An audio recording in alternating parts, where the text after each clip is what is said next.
Hi hello all welcome to Edusat learning. അപ്പോൾ നമ്മൾ ഫിസിക്സിൻ്റെ മറ്റൊരു ക്ലാസ്സുമായിട്ടാണ് വന്നിട്ടുള്ളത്. അപ്പോൾ നമുക്ക് പെട്ടെന്ന് തന്നെ ടോപ്പിക്കിലേക്ക് പോവാം. ഇന്ന് നമ്മൾ എടുക്കാൻ പോകുന്ന ഫസ്റ്റ് ടോപ്പിക് എന്ന് പറയുന്നത് റിഫ്ലക്ഷൻ ഓഫ് സൗണ്ട് ആണ് കേട്ടോ, അല്ലെങ്കിൽ ശബ്ദത്തിൻ്റെ പ്രതിപതനം എന്ന് പറയുന്നത്. ഇത് അങ്ങനത്തെ വലിയ ടോപ്പിക്കൊന്നുമല്ല, സിമ്പിൾ ടോപ്പിക്കാണ്. ഓക്കെ അല്ലേ? ജസ്റ്റ് ഒന്ന് കോൺസെപ്റ്റ് മാത്രം അറിഞ്ഞു വെച്ചാൽ മതി. എന്താണ് റിഫ്ലക്റ്റ് ചെയ്യുക എന്ന് പറഞ്ഞു കഴിഞ്ഞാൽ, റിഫ്ലക്ഷൻ നോക്കടാ, ഒരു സർഫസ് അല്ലേ, അല്ലെങ്കിൽ എന്തെങ്കിലും ഒരു സബ്സ്റ്റൻസ്, ഇതായി വരച്ചിരിക്കുന്നത് ഒരു സർഫസ് ആണ്, അല്ലെങ്കിൽ ഏതെങ്കിലും ഒരു സാധനമാണ്, ഒരു വസ്തുവാണ്, ഒരു പ്രതലമാണ്. ഓക്കെ, അപ്പോൾ സൗണ്ട് ഈ സർഫസിൽ അല്ലെങ്കിൽ ഈ പ്രതലത്തിൽ തട്ടിയിട്ട് അത് റിഫ്ലക്റ്റ് ചെയ്യുക എന്ന് പറഞ്ഞാൽ അതിൻ്റെ ഡയറക്ഷൻ ചേഞ്ച് ആയാൽ അതിനെ പറയുന്ന പേരാണെന്ത്? പ്രതിപതനം അഥവാ റിഫ്ലക്ഷൻ എന്ന് പറയുന്നു. അപ്പം ലൈറ്റും ഇങ്ങനെ തന്നെയാണ്. ക്ലിയർ അല്ലേ? നിങ്ങൾ കണ്ടില്ലേ, മിററിൻ്റെ മുകളിലൊക്കെ ലൈറ്റ് ടോർച്ച് മിററിലേക്ക് അടിച്ചാൽ തിരിച്ച് റിഫ്ലക്റ്റ് ചെയ്ത് വരില്ലേ? കണ്ടിട്ടില്ലേ? അപ്പോൾ അതേപോലെ ലൈറ്റ് റിഫ്ലക്റ്റ് ചെയ്യുന്നത് പോലെ തന്നെ ആരും റിഫ്ലക്റ്റ് ചെയ്യും, സൗണ്ടും റിഫ്ലക്റ്റ് ചെയ്യും. അപ്പോൾ എന്താ റിഫ്ലക്ഷൻ എന്ന് പറഞ്ഞാൽ, ഒരു സർഫസിൻ്റെ മുകളിൽ തട്ടിയിട്ട് സൗണ്ട് തിരിച്ചു വരുന്നതിനെ പറയുന്ന പേരാണ്, അല്ലെങ്കിൽ അതിൻ്റെ ദിശ മാറുക, ഡയറക്ഷൻ ചേഞ്ച് ചെയ്യുന്നതിനെ പറയുന്ന പേരാണെന്ത്? പ്രതിപതനം എന്ന് പറയുന്നത്. ഇതാ ആ ഒരു ഫിഗർ ഇവിടെ കൊടുത്തിട്ടുണ്ട്, കണ്ടില്ലേ? ഇതൊരു സ്പീക്കർ ആണെന്ന് വിചാരിച്ചോ. ഈ കാണിച്ചിരിക്കുന്നത് സ്പീക്കറാണ്. ആ സ്പീക്കറിന് എന്ത് ചെയ്യുന്നുണ്ട്? ഡയറക്റ്റ് ആയിട്ട് സൗണ്ട് കേൾക്കുന്ന ആളെ ചെവിയിലേക്ക് എത്തുന്നുണ്ട്. അതല്ലാതെ എന്ത് ചെയ്യുന്നുണ്ട്? ഇപ്പോൾ ക്ലാസ്സിൽ ഒരു ടീച്ചർ ക്ലാസ് എടുക്കാമെന്ന് വിചാരിച്ചോ. അപ്പോൾ റൂമിനകത്ത് ക്ലാസ് എടുക്കുന്ന സമയത്ത് കുട്ടികളുടെ നേരെ സംസാരിക്കുന്ന സമയത്ത് നേരെ സൗണ്ട് കുട്ടികളുടെ നേരെ ചെവിയിലേക്കും വരുന്നുണ്ട്. അതല്ലാതെ മിസ് സംസാരിക്കുമ്പോൾ അത് ക്ലാസ്സിൻ്റെ മറ്റു ഭാഗങ്ങളിലേക്ക് പോയിട്ട് ക്ലാസ്സിലുള്ള ബോർഡിൻ്റെ മുകളിൽ, അല്ല ക്ലാസ്സിൻ്റെ സീലിങ്ങിൻ്റെ മുകളിൽ, ക്ലാസ്സിൻ്റെ സൈഡിലുള്ള വാള്, ചുമരിൻ്റെ മുകളിലൊക്കെ എന്ത് ചെയ്യുന്നുണ്ട്? സൗണ്ട് തട്ടിയിട്ട് പല പല ഭാഗത്തേക്ക് തെറിച്ചു പോകുന്നുണ്ട്. ഓക്കെ അല്ലേ?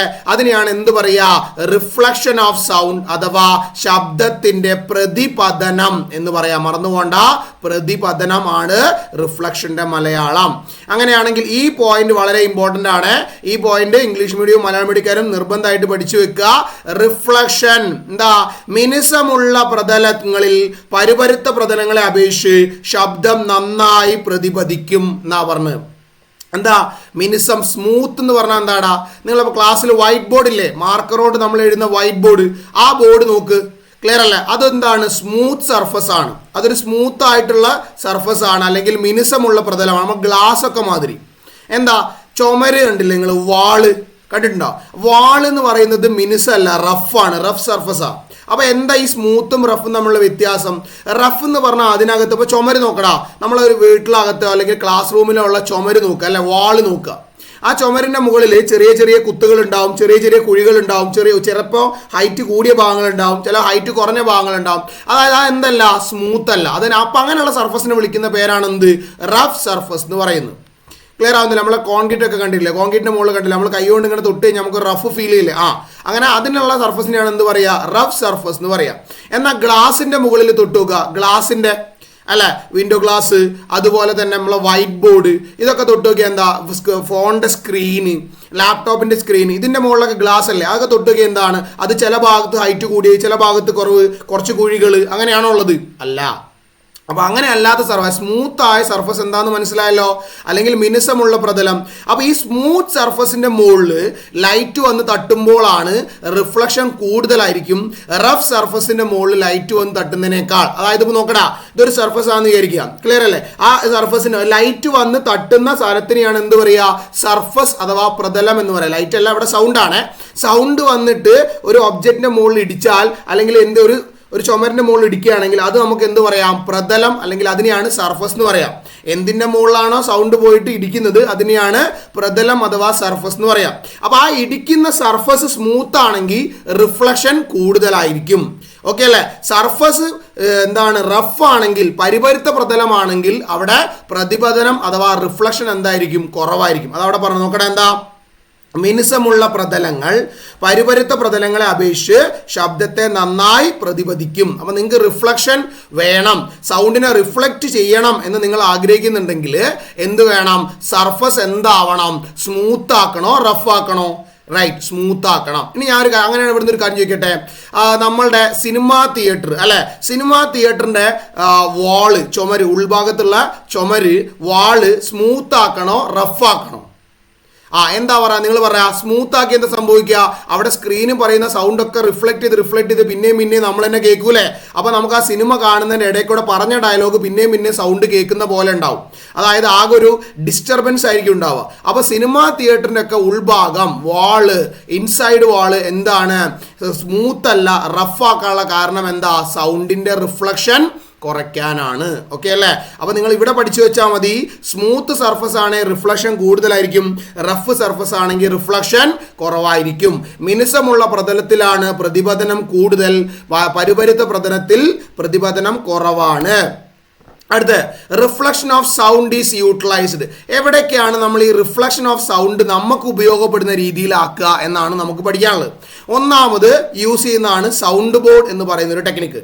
രണ്ടാമത് ഉപയോഗിക്കുന്നതാണ് സീലിംഗ് എന്ന് പറഞ്ഞാൽ നമ്മളെ ഹോളിന്റെ ഒക്കെ റൂമിന്റെ ഒക്കെ മുകൾ ഭാഗമില്ലേ, അതെന്താണ് കർവ്ഡ് ഷേപ്പ് ആക്കുക. ഇതുപോലെ എന്താക്കി വെക്കുക, കർവാക്കി വെക്കുക, ഇങ്ങനെ വളച്ചിട്ടുണ്ടാക്കുക, കർവ് രൂപത്തിൽ ഉണ്ടാക്കുക. ഓക്കെ അല്ല, ഇത് രണ്ടും നമ്മൾ സൗണ്ടിനെ നമുക്ക് വേണ്ട രീതിയിൽ സൗണ്ടിന്റെ റിഫ്ലക്ഷൻ പ്രതിപതനം ഉപയോഗപ്പെടുത്തുന്ന സന്ദർഭങ്ങളാണ്. ഒന്ന് നോക്കടാ, ഇവിടെ ഒരാൾ എന്ത് ചെയ്യുന്നുണ്ടിരിക്കുന്നുണ്ട്, ഒരു സ്പീച്ച് അല്ലെ പ്രസംഗിച്ചുകൊണ്ട് നിൽക്കുകയാണ്, അല്ലെങ്കിൽ സംസാരിച്ചുകൊണ്ട് നിൽക്കുകയാണ്. ഫ്രണ്ടിലിരിക്കുന്ന സ്റ്റേജിൽ കയറി സംസാരിക്കുകയാണെങ്കിൽ ഫ്രണ്ടിലിരിക്കുന്ന ആളുകളൊക്കെ ഇത് കേൾക്കാനിരിക്കല്ലേ, ആണോ? അപ്പൊ നോക്കടാ, ഇയാൾ സംസാരിക്കുന്ന ആ സൗണ്ട് അല്ലെ, അപ്പൊ ഞാൻ നിങ്ങളോട് സംസാരിക്കുമ്പോൾ, സാറ് ക്ലാസ്സിൽ സംസാരിക്കുമ്പോൾ സാറ് സംസാരിക്കുന്ന സൗണ്ട് ഒരു മെജോറിറ്റി സൗണ്ട് എന്ത് ചെയ്യാണ്, മുന്നോട്ടേക്കാണ് വരുന്നത്, നേരെ ഫ്രണ്ടിലിരിക്കുന്ന ആളുകളെ അടുത്തേക്കാണ് എത്തുന്നത്. എന്നാൽ ഇപ്പൊ എന്നെ നോക്കിക്കോ, ഞാൻ ഇവിടെ സംസാരിക്കുന്ന സമയത്ത് കുറെ സൗണ്ട് നിങ്ങളടുത്തേക്ക് സ്ക്രീനിലോട്ട് വരുന്നുണ്ട്. അതേപോലെ സൗണ്ട് ഞാൻ ഇരിക്കുന്ന റൈറ്റിലോട്ടും ഞാൻ ഇരിക്കുന്നതിന്റെ ലെഫ്റ്റിലോട്ടും, അതുപോലെ കുറച്ച് സൗണ്ട് എങ്ങോട്ട് പോകുന്നുണ്ട്, എൻ്റെ നേരെ ബാക്കിലോട്ടും പോകുന്നുണ്ട്. ക്ലിയർ അല്ലേ? അപ്പൊ എന്താ പ്രശ്നം, എന്താ ഇങ്ങനെ ഒരു ഹാളിൽ നിന്ന് ഒരാൾ സംസാരിക്കുമ്പോൾ ഇങ്ങനെ സൗണ്ട് പല ഭാഗത്തേക്ക് പല ഏരിയയിലേക്ക് ഇങ്ങനെ ട്രാവൽ ചെയ്ത് പോയാലുള്ള കുഴപ്പം എന്താ?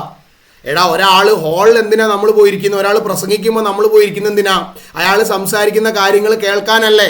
അപ്പൊ വലിയ ഹോളാന്ന് വിചാരിച്ചോ, ക്ലിയർ അല്ലേ? അപ്പൊ മൈക്കില്ലാതെ സംസാരിക്കണം. അതിനാണ് ഹാളിലൊക്കെ സാധാരണ നമ്മൾ മൈക്ക് ഉപയോഗിക്കും. ഇനിയിപ്പോൾ ഹാളിൽ മൈക്കില്ലാതെ ആൾ സാധാ പോലെ ഞാൻ സംസാരിക്കുന്ന മാതിരി മൈക്കില്ലാതെയാണ് സംസാരിക്കുന്നത്.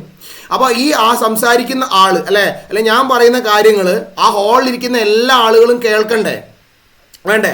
അപ്പൊ സൗണ്ട് മുഴുവൻ എവിടേക്ക് വരണം, ആ ഇരിക്കുന്ന ആളുകളുടെ അടുത്തേക്കല്ലേ വരണ്ടേ, അല്ലാതെ ബാക്കോട്ടും സൈഡിലോട്ടും ഒക്കെ സൗണ്ട് പോയിട്ട് കാര്യമുണ്ടോ? ഇല്ല. അതിനു വേണ്ടി നമ്മൾ ഉപയോഗിക്കുന്ന ഒരു ടെക്നിക്കാണ് എന്ത് എന്ന് പറയുന്നത്, ഈ സൗണ്ട് ബോർഡ് എന്ന് പറയുന്ന ഈ ഒരു ടെക്നിക്ക്. നോക്കുക, ഇവിടെ എന്താ സംഭവിക്കുന്നത് നിങ്ങൾ നോക്കിക്കോളൂ. ഇയാൾ സംസാരിക്കുമ്പോൾ കുറച്ച് സൗണ്ടുകൾ നേരെ സ്ട്രെയിറ്റ് ആയിട്ട് എന്ത് ചെയ്യുന്നുണ്ട്, ആളുകൾ അടുത്തേക്ക് എത്തുന്നുണ്ട്. ഓക്കെ, ഇനി കുറച്ച് സൗണ്ടുകൾ കണ്ടോ, ഈ നീല കളർ കൊണ്ട് മാർക്ക് ചെയ്തത്, കുറച്ച് സൗണ്ടുകൾ എന്ത് ചെയ്യുന്നുണ്ട്, നേരെ ബാക്കോട്ടേക്കും ലെഫ്റ്റിലോട്ടും റൈറ്റിലോട്ടും ഒക്കെ പോകുന്നുണ്ട്. അപ്പൊ നമ്മൾ ഞാൻ ഈ സംസാരിക്കുന്നതിന്റെ നേരെ ബാക്കിൽ ഇങ്ങനെ കർവായിട്ട് ഒരു സൗണ്ട് ബോർഡ് വെച്ചാലുള്ള ഗുണം എന്താ, എന്ത് ചെയ്യും, ബാക്കോട്ടും സൈഡിലോട്ടും ഒക്കെ പോകുന്ന സൗണ്ടുകൾ ഈ സൗണ്ട് ബോർഡിന്റെ മുകളിൽ തട്ടും. ഒരു കാര്യം കൂടി ഓർത്ത് വെച്ചോ, സൗണ്ട് ബോർഡ് എന്തായിരിക്കും, സ്മൂത്ത് ആയിരിക്കും, എന്താ പറയാ, മിനുസമുള്ള പ്രതലമായിരിക്കും സൗണ്ട് ബോർഡായിട്ട് വെക്കുക. അപ്പൊ അതിന്റെ മുകളിൽ വെക്കുമ്പോൾ സൗണ്ട് എന്ത് ചെയ്യും, ഇതിന്റെ മുകളിൽ തട്ടും അല്ലേ. അപ്പൊ നോക്കുക, ഇങ്ങനെ സംസാരിക്കുന്ന സൗണ്ട് നേരെ ബാക്കോട്ട് പോയി, അത് ഈ സൗണ്ട് ബോർഡിന്റെ മുകളിൽ തട്ടി നേരെ എങ്ങോട്ട് വരും, ഫ്രണ്ടിലോട്ട് വരും. അപ്പൊ ഞാൻ ഈ സംസാരിക്കുന്ന കാര്യങ്ങൾ ബാക്കോട്ട് പോകുന്ന ശബ്ദങ്ങളൊക്കെ എന്ത് ചെയ്യുന്നുണ്ട്, ബാക്കിലുള്ള അവിടെ സൗണ്ട് ബോർഡ് പോയി തട്ടി എങ്ങോട്ട് തന്നെ വരും, ഫ്രണ്ടിലിരിക്കുന്ന ആളുകളുടെ അടുത്തേക്ക് തന്നെ എത്തും. അപ്പൊ ഞാൻ പറയുന്ന കാര്യങ്ങളെല്ലാം ആ ഹാളിലിരിക്കുന്ന എല്ലാ ആളുകൾക്കും എന്ത് ചെയ്യാൻ പറ്റും, കേൾക്കാൻ പറ്റും. ബാക്കിലോട്ട് സൗണ്ട് പോയാൽ ബാക്കിലുള്ള ആളുകൾ ഇരിക്കൂലല്ലോ, സ്റ്റേജിന്റെ ഫ്രണ്ടിലല്ലേ ആളുകൾ ഉണ്ടാവുക. ലോജിക്ക് മനസ്സിലായി എന്ന് വിചാരിക്കുന്നു. അതാണ് സൗണ്ട് ബോർഡ് എന്ന് പറയുന്ന ഒന്ന്. ഇനി രണ്ടാമതെയാണ് എന്തെന്ന് പറയുന്നത്, നമ്മളിവിടെ പറഞ്ഞിട്ടുള്ള കർവ്ഡ് സീലിങ്സ്. എന്ത് ചെയ്യുക, ഹാളിന്റെ ഒക്കെ സീലിംഗ് എന്താക്കി മാറ്റുക, കർവാക്കി മാറ്റുക. ഓക്കെ, ഇതുപോലെ ഹോളിന്റെ സീലിംഗ് എന്താക്കുക, കർവാക്കി മാറ്റുക. നേരത്തെ പറഞ്ഞ അതേ തന്നെയാണ്. ഹാളിൽ ആളുകൾ ഇപ്പോൾ ഒരാൾ സംസാരിക്കും, ഞാൻ സംസാരിക്കുമ്പോൾ നിങ്ങൾ ഇങ്ങനെ ഫ്രണ്ടിൽ വന്നിരിക്കുന്നുണ്ട്, ഒരു ഹാളാണ്, നീണ്ട ഹാളാ, മൈക്കില്ല. അപ്പൊ ഞാൻ പറയുന്ന എല്ലാ കാര്യങ്ങളും നിങ്ങളുടെ അടുത്തേക്ക് എത്തണം. അതായത് ഞാൻ പറയുന്ന എല്ലാ സൗണ്ട്, അതായത് എൻ്റെ ശരീരത്തിൽ നിന്ന് പുറത്തടിക്കുന്ന അല്ലെങ്കിൽ ഞാൻ സംസാരിക്കുമ്പോൾ ഉണ്ടാകുന്ന സൗണ്ട് മുഴുവൻ നിങ്ങളുടെ അടുത്തേക്ക് എത്തിയാലേ ഞാൻ പറയുന്ന കാര്യങ്ങൾ എല്ലാവർക്കും കേൾക്കാൻ പറ്റൂ. അപ്പൊ നോക്കടാ, കണ്ടോ, ഞാൻ സംസാരിക്കുമ്പോൾ ലെഫ്റ്റിലോട്ടും റൈറ്റിലോട്ടും ബാക്കോട് പോകും. ബാക്കോട് പോകുന്ന സൗണ്ടിനെ നമ്മൾ എന്ത് ചെയ്തിട്ടുണ്ട്, ബാക്കിൽ സൗണ്ട് ബോർഡ് വെച്ചിട്ട് മുന്നോട്ടേക്ക് എത്തിക്കും. ഓക്കെ അല്ലേ? ഇനി കുറച്ച് സൗണ്ട് മുകളിലോട്ട് പോകുന്നുണ്ടോ, അപ്പൊ ഞാൻ സംസാരിക്കുമ്പോൾ ഞാൻ ഇരിക്കുന്ന റൂമിന് നേരെ മുകളിലോട്ടേക്ക് സൗണ്ട് പോകുന്നുണ്ടാവും. അങ്ങനെ മുകളിൽ പോകുന്ന സൗണ്ട് അവിടെ പോയി റിഫ്ലക്ട് ചെയ്തിട്ട് പ്രതിപതിച്ചിട്ട് നേരെ കേൾക്കുന്ന ആളുകളേക്ക് അല്ലെ ഓഡിയൻസിന്റെ അടുത്തേക്ക് എത്താൻ വേണ്ടിയിട്ടാണ് എന്ത് ചെയ്യുന്നത്, ഹാളിന്റെ അല്ലെങ്കിൽ വലിയ ഹാളിന്റെ ഒക്കെ സീലിങ്സ്, റൂമിന്റെ ഒക്കെ സീലിങ്സ് എന്താക്കുന്നത്, കർവാക്കിയാൽ സൗണ്ട് സൗണ്ടിന്റെ റിഫ്ലക്ഷൻ കൂടാൻ വേണ്ടിയിട്ടാണ്. ഓക്കെ അല്ലേ? അപ്പൊ രണ്ട് സിറ്റുവേഷൻ കിട്ടിയല്ലോ. എവിടേക്കാണ് സൗണ്ടിന്റെ റിഫ്ലക്ഷൻ നമ്മൾ ഉപയോഗിക്കുക? ഒന്ന് സൗണ്ട് ബോർഡ്, രണ്ടാമത് സീലിംഗ് ഹോളിന്റെ ഒക്കെ മുകൾ ഭാഗം എന്താക്കുക? കർവ് രൂപത്തിലാക്കുക. Okay, these helps to reflect. കണ്ടോ, ഇങ്ങനെ ചെയ്യുന്ന വഴി എന്താ സംഭവിക്കുക? Reflect sound from source and spread it to all part of the hall. അതായത് സൗണ്ട് എന്ത് ചെയ്യും? സംസാരിക്കുന്ന ആളുടെ സൗണ്ട് ആ ഹാളിലുള്ള എല്ലാ ഭാഗത്തേക്കും എത്തും. അങ്ങനെ എല്ലാ ഭാഗത്തുള്ള ആളുകൾക്ക് ഈ സംസാരിക്കുന്ന കാര്യങ്ങൾ കൃത്യമായിട്ട് കേൾക്കാൻ പറ്റും. ഇത് ഇമ്പോർട്ടൻ്റ് ആണ്, ചോദിക്കും. റിഫ്ലക്ഷൻ ഓഫ് സൗണ്ട് യൂട്ടിലൈസ് ചെയ്യുന്ന സിറ്റുവേഷൻസ് എന്തൊക്കെയാണെന്നുള്ളത് നിങ്ങൾ പഠിച്ചാൽ മതി. സോ അങ്ങനെയാണെങ്കിൽ നമ്മൾ അടുത്ത വീണ്ടും പഠിക്കുക. ഇതേ കോൺസെപ്റ്റ് തന്നെയാണ്, ഒന്നുകൂടി പഠിക്കുന്നുള്ളൂ. എന്താ? Multiple reflection of sound. എന്താണ്? ആവർത്തന പ്രതിപതനം. അതായത് സൗണ്ട് ഒരു തവണ റിഫ്ലക്ട് ചെയ്യുന്നതിനെ പറയുന്ന പേരാണ്. അല്ലെങ്കിൽ ഒരു സൗണ്ട്, ഇപ്പം ഞാൻ സംസാരിക്കുന്ന സൗണ്ട് നേരെ വന്ന് ഒരു സർഫസ് തട്ടി ഒന്ന് റിഫ്ലക്ട് ചെയ്യുക. അങ്ങനെ ഒരു തവണ റിഫ്ലക്ട് ചെയ്യുന്നതിനെ പറയുന്ന പേരാണ് റിഫ്ലക്ഷൻ ഓഫ് സൗണ്ട് അഥവാ പ്രതിപതനം. അപ്പൊ എന്തായിരിക്കും ആവർത്തന പ്രതിപതനം അല്ലെങ്കിൽ മൾട്ടിപ്പിൾ റിഫ്ലക്ഷൻ ഓഫ് സൗണ്ട് എന്ന് പറഞ്ഞാൽ? ഒരേ സൗണ്ട് പല പല ഒബ്ജക്റ്റിന്റെ മുകളിൽ തട്ടിയിട്ട് പല പല വസ്തുക്കളുടെ മുകളിൽ തട്ടി എന്ത് ചെയ്യുക? റിഫ്ലക്ട് ചെയ്യുന്നതിനെ. അതായത് ഒന്നിൽ കൂടുതൽ തവണ സൗണ്ട് റിഫ്ലക്ട് ചെയ്യുന്നതാണെങ്കിൽ അപ്പൊ നമുക്ക് എന്ത് പറയാം? അവിടെ മൾട്ടിപ്പിൾ റിഫ്ലക്ഷൻ അഥവാ ആവർത്തന പ്രതിപതനം എന്ന് പറയാം. നോക്കടാ, ഇവിടെ നോക്ക്, ഇയാൾ സംസാരിക്കുന്ന സൗണ്ട് നേരെ വന്ന് താഴെ വന്ന് ഈ അടിയിലുള്ള നമ്മളുടെ ഫ്ലോറിൽ വന്ന് തട്ടുന്നുണ്ട്. അവിടെ ഒരു റിഫ്ലക്ഷൻ. ഓക്കെ ആണല്ലോ. ഇനി നേരെ സംസാരിക്കുന്നത് നേരെ ഈ മുകളിലെ സീലിങ്ങിന്റെ മുകളിൽ തട്ടുന്നുണ്ട്, രണ്ടാമത്തെ റിഫ്ലക്ഷൻ. അവിടുന്ന് വരുന്ന സൗണ്ട് തട്ടി ഡയറക്ഷൻ മാറി ഈ ചുമരിന്റെ മുകളിൽ തട്ടുന്നുണ്ട്, മൂന്നാമത്തെ റിഫ്ലക്ഷൻ. അവിടുന്ന് വീണ്ടും സൗണ്ട് താഴോട്ട് വന്ന് വീണ്ടും ഫ്ലോറിൽ തട്ടുന്നുണ്ട്, നാലാമത്തെ റിഫ്ലക്ഷൻ. ഇനി വീണ്ടും അയാൾ സംസാരിക്കുന്ന, അയാൾ ഒച്ച ഉണ്ടാക്കുന്ന ഒച്ച അല്ലെങ്കിൽ സൗണ്ട് നേരെ ബാക്കോട്ട് പോയി ഈ സീലിംഗ് തട്ടുന്നുണ്ട്, അഞ്ചാമത്തെ റിഫ്ലക്ഷൻ. ഈ വാളിന്റെ മുകളിൽ തട്ടുന്നുണ്ട്, ആറാമത്തെ റിഫ്ലക്ഷൻ. കണ്ടോ, ഇവിടെ തന്നെ എത്ര റിഫ്ലക്ഷൻ നടക്കുന്നുണ്ട്? 6 റിഫ്ലക്ഷൻ നടക്കുന്നുണ്ട്. ഇങ്ങനെ ഒരേ സൗണ്ട് പലതവണ പ്രതിപതനത്തിന് വിധേയമായാൽ, പലതവണ റിഫ്ലക്ഷൻ ചെയ്താൽ നമ്മൾ പറയുന്ന പേരാണ് എന്ത്? Multiple reflection. മൾട്ടിപ്പിൾ എന്ന് പറഞ്ഞാൽ എന്താ? More than one. സിമ്പിൾ ടോപ്പിക്കാണ്, നമുക്ക് ജസ്റ്റ് മനസ്സിലാക്കാനുള്ളൂ, വായിച്ച് മനസ്സിലാക്കാം. ഓക്കെ, എന്താ? Reflected sound waves get reflected again and again. കേട്ടോ, ഒരു തവണ റിഫ്ലക്ട് ചെയ്ത് വീണ്ടും വീണ്ടും റിഫ്ലക്ട് ചെയ്താൽ this is multiple reflection of sound എന്ന് പറയാം. മലയാളത്തിൽ എന്താ? ഒരു പ്രതലത്തിൽ തട്ടി പ്രതിഫലിച്ചു വരുന്ന ശബ്ദ തരംഗം. അതായത് ഒരു തവണ പ്രതിപതനത്തിന് വിധേയമായ ശബ്ദ തരംഗം മറ്റു പ്രതലങ്ങൾ തട്ടി വീണ്ടും വീണ്ടും തട്ടി പ്രതിഫലിക്കുന്ന പ്രതിഭാസമാണ് എന്ത്? ആവർത്തന പ്രതിപതനം അഥവാ multiple reflection of sound. Okay ആണല്ലോ. Next topic. ഇത് വളരെ ഇമ്പോർട്ടൻ്റ് ആണ്. ഇത് വളരെ വളരെ ഇമ്പോർട്ടൻ്റ് ആണ്. ഇത് നമുക്ക് ആവശ്യമുള്ളതാണ്. നേരത്തെ പറഞ്ഞ 2 ടോപ്പിക്കും ജസ്റ്റ് കേട്ട് കോൺസെപ്റ്റ് മനസ്സിലാക്കിയാൽ മാത്രം മതി. പക്ഷേ ഇത് അങ്ങനെയല്ല, പഠിക്കണം. പരീക്ഷയ്ക്ക് ചോദിക്കുന്ന ക്വസ്റ്റ്യൻ ആണ്. What is persistence of vision അഥവാ explain persistence of hearing. Vision അല്ല, ഹിയറിംഗ് ആണ്. ഞാൻ പറഞ്ഞത് മാറിപ്പോയതാണ്. മാറിപ്പോയെന്ന് പറഞ്ഞാൽ നിങ്ങൾ അടുത്ത പാഠത്തിൽ നമ്മൾ വിഷൻ ആണ് പഠിക്കുക. ഓക്കെ അല്ലേ? തൽക്കാലം ഇവിടെ ഈ പാഠം സൗണ്ടിന്റെ പാഠമായതുകൊണ്ട് ഹിയറിംഗ് ആണ്. എക്സ്പ്ലെയിൻ പെർസിസ്റ്റൻസ് ഓഫ് ഹിയറിംഗ് അഥവാ എന്ത് ചെയ്യുക? ശ്രവണ സ്ഥിരത എന്ന് പറയുന്ന ടോപ്പിക്ക് വെരി വെരി ഇമ്പോർട്ടൻ്റ് ആണ്. പെർസിസ്റ്റൻസ് ഓഫ് ഹിയറിംഗ് അഥവാ ശ്രവണ സ്ഥിരത. ഇങ്ങനെ വലിയ ബുദ്ധിമുട്ടുള്ള കോംപ്ലിക്കേറ്റഡ് ടോപ്പിക് ഒന്നല്ല, സിമ്പിളാ. നിങ്ങൾ ഇങ്ങനെ മനസ്സിലാക്കിക്കോ. അതായത് ഇപ്പം ഞാൻ സംസാരിക്കുന്ന ഒരു സൗണ്ട്, ഞാൻ ഇപ്പോൾ എന്താ വിളിക്കുക? ഹായ് ഹലോ എന്ന് നിങ്ങളോട് പറയാണ്, അല്ലെങ്കിൽ ഹലോ എന്ന് ഞാൻ പറഞ്ഞു. ഓക്കെ അല്ലേ? അപ്പം ഞാൻ പറഞ്ഞ ആ ഹലോ എന്ന് പറയുന്ന സൗണ്ട് വേർഡ്, ഓക്കെ അല്ലേ? സൗണ്ട് അല്ലേ? അത് നേരെ നിങ്ങളുടെ സ്പീക്കറിനകത്ത് കൂടെ തൊട്ടടുത്തുള്ള എയർ വൈബ്രേറ്റ് ചെയ്യും. അല്ലെ, നിങ്ങളുടെ ഇപ്പോൾ നിങ്ങൾ എന്ത് ഫോണിലാണെങ്കിൽ ഫോണ്, അല്ലെങ്കിൽ ലാപ്പിലാണെങ്കിൽ ലാപ്പ്. അപ്പോൾ ഞാൻ ഇവിടുന്ന് പറഞ്ഞ അത് എൻ്റെ മൈക്രോഫോൺ എന്ത് ചെയ്യും? റെക്കോർഡ് ചെയ്ത് സൗണ്ടിനെ അബ്സോർബ് ചെയ്ത് ഇത് നേരെ നിങ്ങളത് പ്ലേ ചെയ്യുമ്പോൾ, ഈ വീഡിയോ നിങ്ങൾ പ്ലേ ചെയ്യുമ്പോൾ നിങ്ങളുടെ ലാപ്പിൻ്റെ അല്ലെങ്കിൽ ഫോണിൻ്റെ സ്പീക്കറിലൂടെ പുറത്തേക്ക് വരും. അങ്ങനെ ഫോണിൻ്റെ സ്പീക്കറിൻ്റെ അടുത്തുള്ള, ഫോണാന്ന് വിചാരിച്ചോ, ഫോണിൻ്റെ സ്പീക്കറിൻ്റെ അടുത്തുള്ള എയർ വൈബ്രേറ്റ് ചെയ്യും. അവിടുത്തെ തൊട്ടടുത്ത എയർ വൈബ്രേറ്റ് ചെയ്യും, അടുത്ത എയർ വൈബ്രേറ്റ് ചെയ്യും. നമ്മൾ പഠിച്ചാലേ എങ്ങനെ വേവ് ട്രാവൽ ചെയ്യുന്ന കാണിച്ചതെന്നല്ലേ? അങ്ങനെ എന്ത് ചെയ്യും? തൊട്ടടുത്തുള്ള എയർ വൈബ്രേറ്റ് ചെയ്യും. അങ്ങനെ വൈബ്രേറ്റ് ചെയ്ത് എയർ എന്ത് ചെയ്യും? സൗണ്ട് എന്ത് ചെയ്യും? എയറിലൂടെ ട്രാവൽ ചെയ്ത് നിങ്ങളുടെ ചെവിയിലെത്തും. അല്ലേ? ബാക്കി ബയോളജിയാണ്, നിങ്ങൾ സെക്കൻഡ് ചാപ്റ്ററിൽ പഠിക്കും. മിസ് എടുക്കുമ്പോൾ മനസ്സിലാവും. ക്ലിയർ ആവുന്നുണ്ടല്ലോ? അങ്ങനെ ആ ചെവിയിൽ എത്തിയ സൗണ്ട് നിങ്ങൾ കേട്ടു. ഹിയറിംഗ് എന്നുള്ളത് എങ്ങനെയാണ്, ഹൗ ഹിയറിംഗ് പോസിബിൾ എന്നുള്ളത് ബയോളജിയിൽ നിങ്ങൾ പഠിക്കും. ഇപ്പോൾ തൽക്കാലം നമ്മൾ എന്ത് ചെയ്തു? സൗണ്ട് വേവ് എവിടെ എത്തി? ചെവിയിലെത്തി. നമ്മൾ എന്ത് ചെയ്തു? ആ സൗണ്ട് കേട്ടു. ഹലോ എന്ന് പറയുന്ന, അല്ലെങ്കിൽ ഹലോ മക്കളെ എന്ന് ഞാൻ പറയുന്ന ആ സൗണ്ട് കേട്ടു. ക്ലിയർ അല്ലേ? അത് കേട്ട് കഴിഞ്ഞാൽ അവിടെയാണ് പോയിന്റ്. അതായത് നമ്മൾ ഒരു സൗണ്ട് കേട്ടാൽ, ക്ലിയർ അല്ലേ? ഇവിടെ ഒരു ബൈ ഉണ്ട് കേട്ടാ, 1/10 ആണ്. നമ്മളൊരു സൗണ്ട് കേട്ടാൽ ആ സൗണ്ട് 1/10 സെക്കൻഡ് വരെ നമ്മളുടെ ബ്രെയിനിൽ ഉണ്ടാകും, അല്ലെങ്കിൽ ചെവിക്കകത്ത് ഉണ്ടാവും എന്ന് വിചാരിച്ചാൽ മതി. അതായത് ഒരു സൗണ്ട്, ഞാൻ ഹായ് മക്കളെ എന്ന് ഞാൻ വിളിക്കുന്ന ആ സൗണ്ട് നിങ്ങൾ കേട്ട് കഴിഞ്ഞതിന് ശേഷവും 1/10 സെക്കൻഡ്, അതായത് 0.1 സെക്കൻഡ് സമയം, അതായത് ഒരു 0.1 സെക്കൻഡ് സമയം വരെ അത് എവിടെ ഉണ്ടാവും? നിങ്ങളുടെ ബ്രെയിനിൽ തന്നെ ഉണ്ടാവും. ഹായ് മക്കളെ എന്ന് പറയുന്നത് ഒരു 0.1 സെക്കൻഡ് വരെ ബ്രെയിനിൽ നിൽക്കും. പറയുന്നത് മനസ്സിലാവുന്നുണ്ടോ? അപ്പം ഞാൻ നിങ്ങളൊരാളെ പേര് വിളിക്കുകയാണ്, ക്ലിയർ അല്ലേ? അപ്പോൾ അർജുൻ എന്ന് ഞാൻ പേര് വിളിച്ചാൽ ആ അർജുൻ എന്ന ആൾ പേര് അർജുൻ എന്നുള്ള വിളി കേട്ട് ആ കേട്ട സൗണ്ട് അയാളുടെ ചെവിയിൽ 0.1 അല്ലെങ്കിൽ ബ്രെയിനിൽ 0.1 സെക്കൻഡ് വരെ അവിടെ നിൽക്കും. 0.1 സെക്കൻഡ് കഴിഞ്ഞാലാണ് ആ സൗണ്ട് ഡിലീറ്റ് ആയി പോവുക. അങ്ങനെ മനസ്സിലായിക്കോ. ഡിലീറ്റ് ആവുക എന്നുള്ളതല്ല, ആ സൗണ്ട് ഇല്ലാണ്ടാവുക. എന്നിട്ട് പിന്നെ ആ അടുത്ത സൗണ്ട് നമ്മൾ കേൾക്കും. പറയുന്ന മനസ്സിലാവുണ്ടാവും. ഒരു 0.1 അല്ലെങ്കിൽ 1/10 സെക്കൻഡ്. അപ്പോൾ എന്താണ്?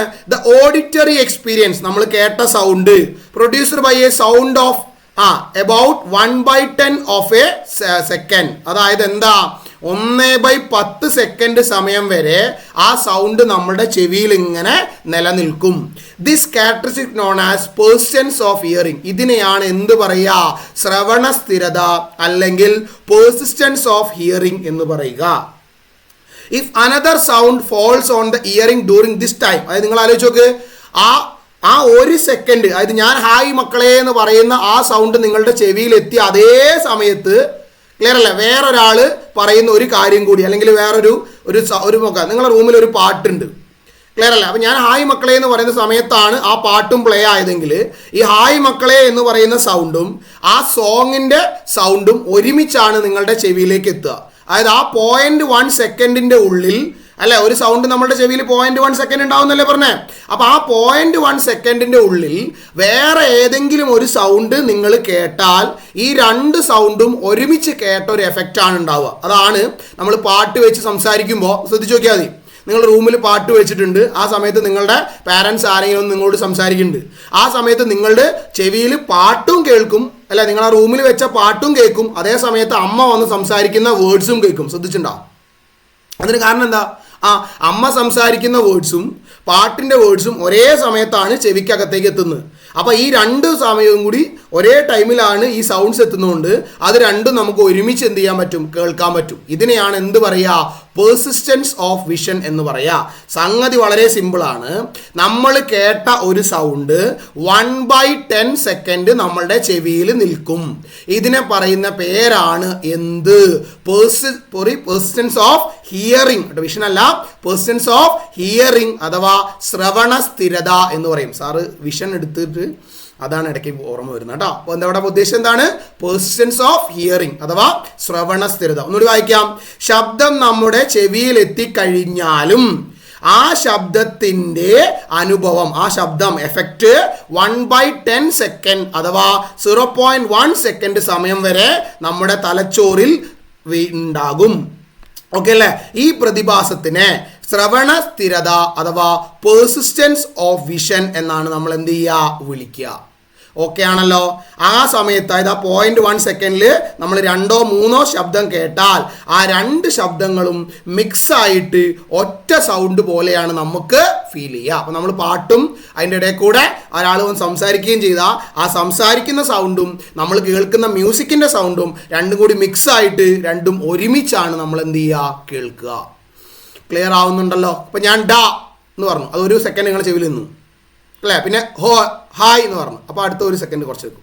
പിന്നെ ഹലോ എന്ന് പറഞ്ഞു, അപ്പോൾ ഞാൻ ഗ്യാപ്പിട്ടാ ഹായ് ഹലോ ആണോ? ഹായ് പറഞ്ഞു കഴിഞ്ഞാൽ ഒരു ഗ്യാപ്പിട്ടില്ല, ഞാൻ ഹലോ പറഞ്ഞേ. അപ്പോൾ ഹായ് കഴിഞ്ഞ് ഒരു സെക്കൻഡ് കഴിഞ്ഞിട്ടാണ് പിന്നെ ഹലോ വരുന്നത്. അതുകൊണ്ടാണ് നിങ്ങൾക്ക് ഹായ് എന്ന് കഴിഞ്ഞിട്ട് കുറച്ച് ഗ്യാപ്പ് കഴിഞ്ഞിട്ട് ഹലോ എന്ന് കേൾക്കുന്നത്. ക്ലിയർ ആവുന്നുണ്ടല്ലോ? അപ്പോൾ പേഴ്സിസ്റ്റൻസ് ഓഫ് ഹിയറിംഗ് ഓക്കെ അല്ലേ? ശ്രവണ സ്ഥിരത ഓക്കെ അല്ലേ? അങ്ങനെയാണെങ്കിൽ നോക്കടാ, ഇവിടെ നമുക്കൊരു ടോപ്പിക് ഉണ്ട്.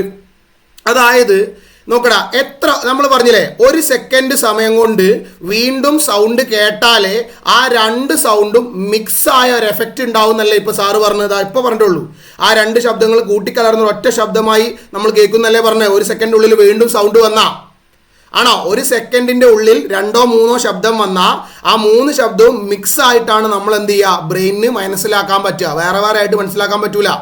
ഇപ്പം മ്യൂസിക് വേറെ, അമ്മ സംസാരിക്കുന്ന വേറെ ആയിട്ട് നമ്മളെ ബ്രെയിനിന് ഐഡന്റിഫൈ ചെയ്യാൻ പറ്റൂല. കാരണം 0.1 സെക്കൻഡിൻ്റെ ഉള്ളിലാണ് ഇത് രണ്ടും ഒരുമിച്ച് വരുന്നതെങ്കിൽ ഇത് രണ്ടും കൂടി മിക്സ് ആയ ഒരു സൗണ്ടാണ് നമ്മളുടെ ബ്രെയിൻ എന്ത് ചെയ്യുക, നമ്മളെ കേൾപ്പിക്കുക എന്നാണ് പറഞ്ഞത്. അതിനെയാണ് പെർസിസ്റ്റൻസ് ഓഫ് ഹിയറിംഗ് എന്ന് പറയാം. ബ്രെയിനിൻ്റെ ഒരു കുഴപ്പമാണ്. ക്ലിയർ അല്ലേ? ഓക്കെ. അപ്പോൾ ഈ 1/2 സമയം കൊണ്ട്, ക്ലിയർ അല്ലേ? ഇപ്പോൾ സൗണ്ടിൻ്റെ എയറിൽ സൗണ്ടിൻ്റെ സ്പീഡ് എത്രയാ? ഇന്നലെ ലാസ്റ്റ് ക്ലാസ്സിൽ ഞാൻ പറഞ്ഞത് അത് ഓർത്ത് വെക്കണേ എന്നുള്ളത് അല്ലേ. അതായത് എയറിലൂടെ ശബ്ദം സഞ്ചരിക്കുമ്പോൾ ശബ്ദത്തിൻ്റെ സ്പീഡാണ് 350. ഞാൻ പറഞ്ഞതാണ് സൗണ്ട് എന്ന് പറയുന്നത് എന്ത് വേണം, ട്രാവൽ ചെയ്യാൻ മീഡിയം അല്ലെങ്കിൽ മാധ്യമം ആവശ്യമുള്ള വേവ് അല്ലേ സൗണ്ട് എന്ന് പറയുന്നത്.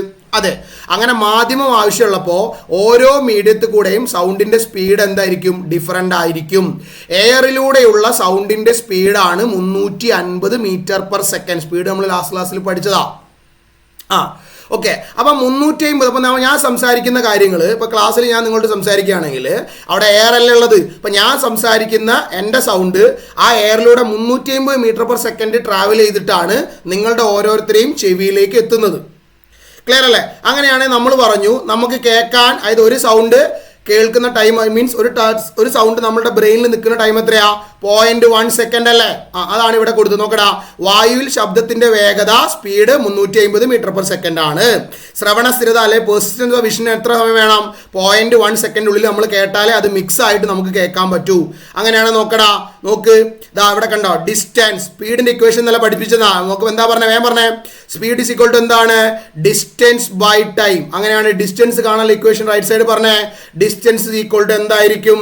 സ്പീഡ് ഇൻറ്റു ടൈം അല്ലേ? അതാ സ്പീഡ് ഇൻറ്റു ടൈം. ഇതാണ് സ്പീഡ്, ഇതാണ് എന്ത് എന്ന് പറയുന്നത്? ടൈം എന്ന് പറയുന്നത്.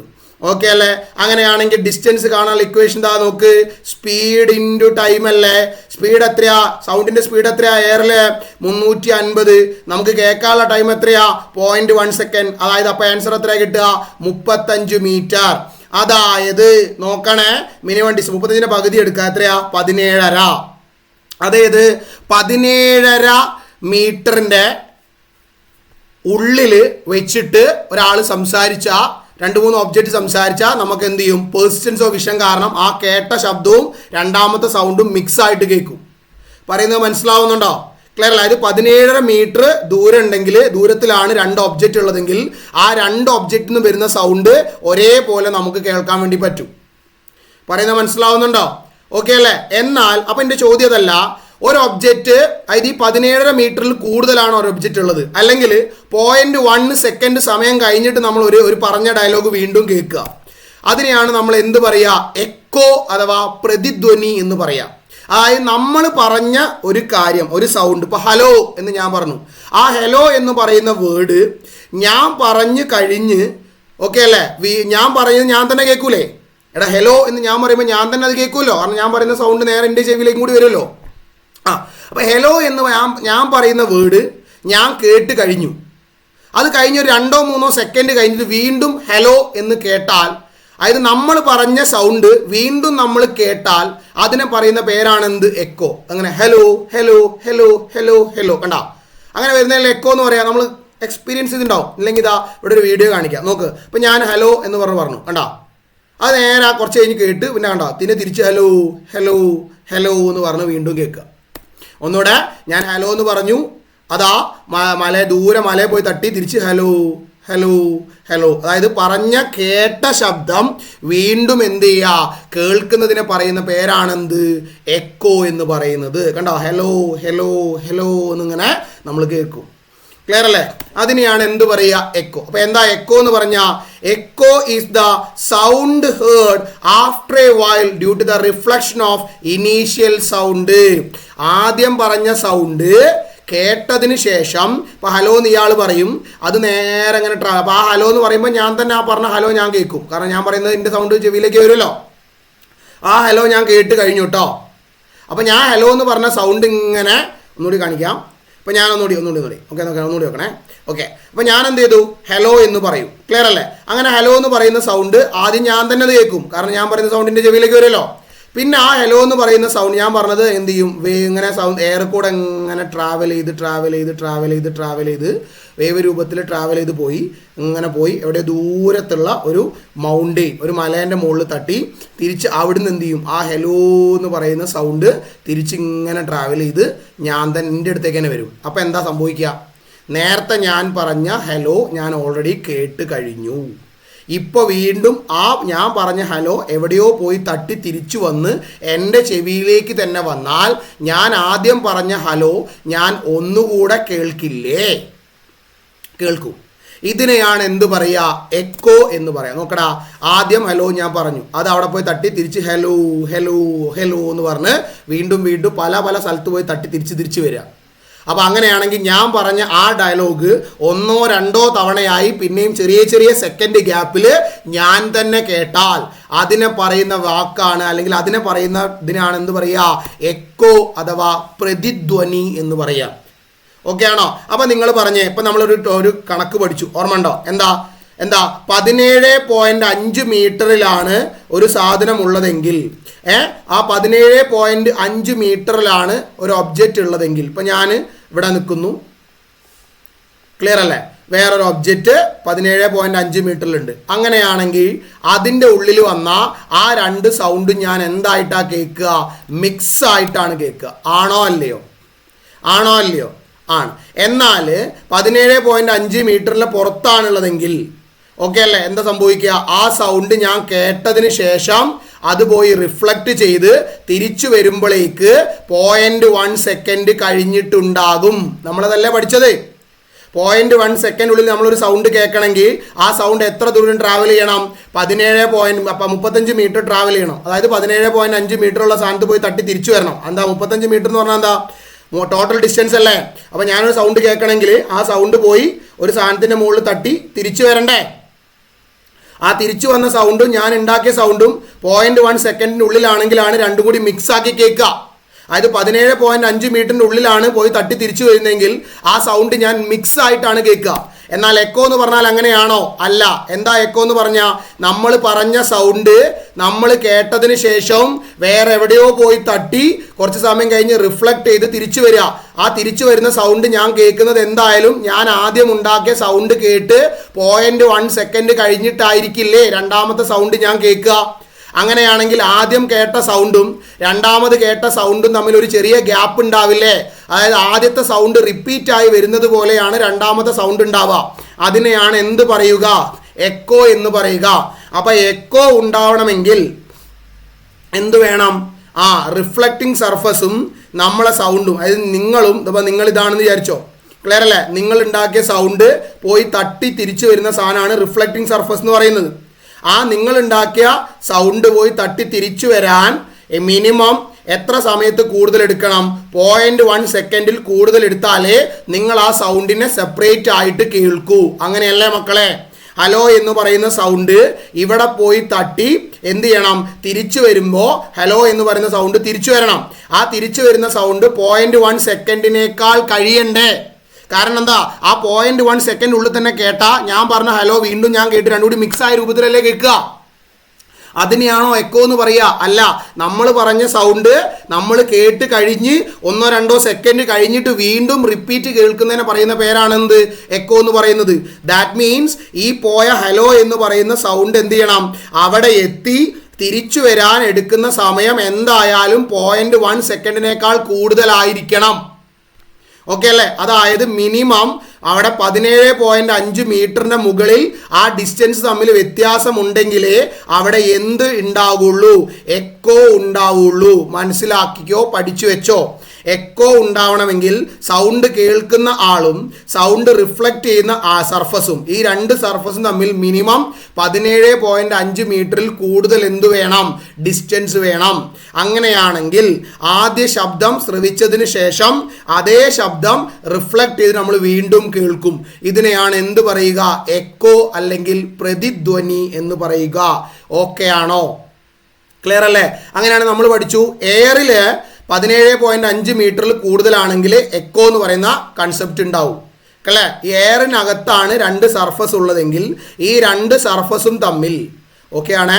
എയറിനകത്താണ് ഈ രണ്ട് സർഫസ് ഉള്ളതെങ്കിൽ ഈ രണ്ട് സർഫസ് ഈ ഫിഗർ എടുത്തു കഴിഞ്ഞാൽ നമുക്ക് ഈ ഫിഗർ വെച്ച് പറയാം. ഇവിടെ ഈ കുട്ടിയാണ് ഒന്ന്, ക്ലിയർ അല്ലേ, സൗണ്ട് ഉണ്ടാക്കുന്ന ആള്. ഇവിടെ ഈ മലയാണ് സർഫസ്.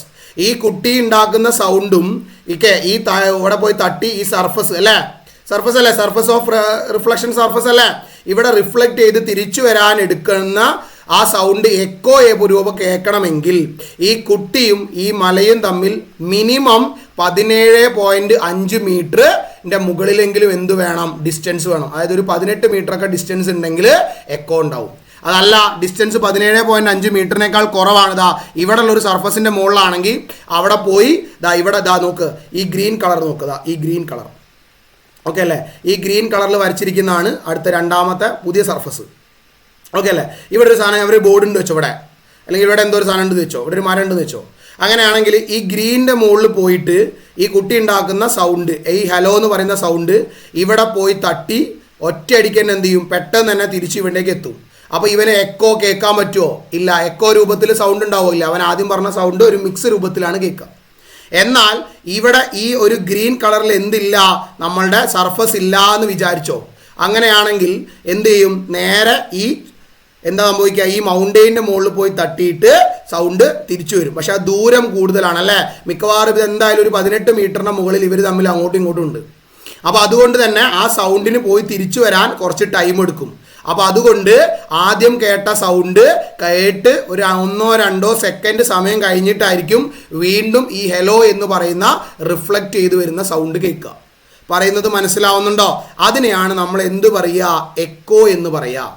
ഇനി ഇവിടെ പോയി തട്ടി തിരിച്ചു വരുന്ന സൗണ്ടില്ലേ, അത് ഇവിടെ തട്ടി വേറെ എവിടെ പോയി ഇവിടെ പോയി വീണ്ടും തട്ടിയാൽ അങ്ങനെയാണ് രണ്ടാവുന്നത് കേൾക്കും. അപ്പോൾ നമ്മൾ വീണ്ടും ഹെലോ കേൾക്കും. അതാണ് ഈ ഫിഗറിൽ കാണിച്ചതുപോലെ ആദ്യം ഒരു ഹെലോ പറയും, അത് എവിടെയോ പോയി തട്ടി ഒരു ഹെലോ തിരിച്ചു വരും, വീണ്ടും വേറെ തട്ടി വേറെ ഹെലോ, വേറെ തട്ടി ഹെലോ, അങ്ങനെ ഹെലോ ഹെലോ ഹെലോ എന്ന് നമ്മൾ എന്ത് ചെയ്യും, കേൾക്കും.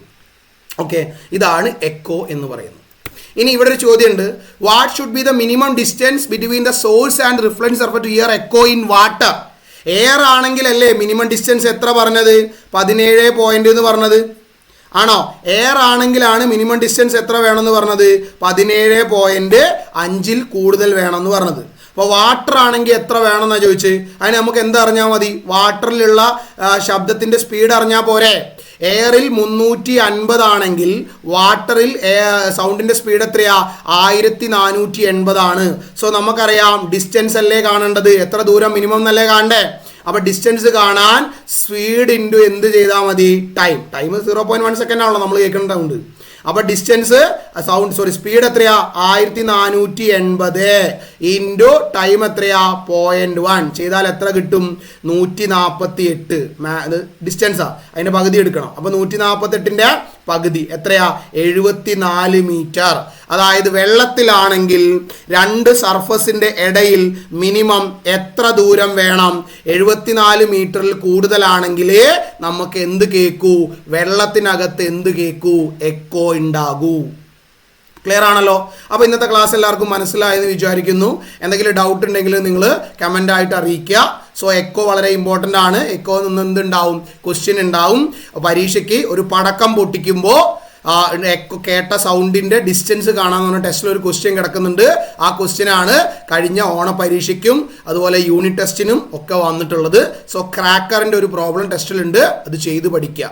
ഓക്കെ അല്ലേ? അപ്പോൾ താങ്ക് യു.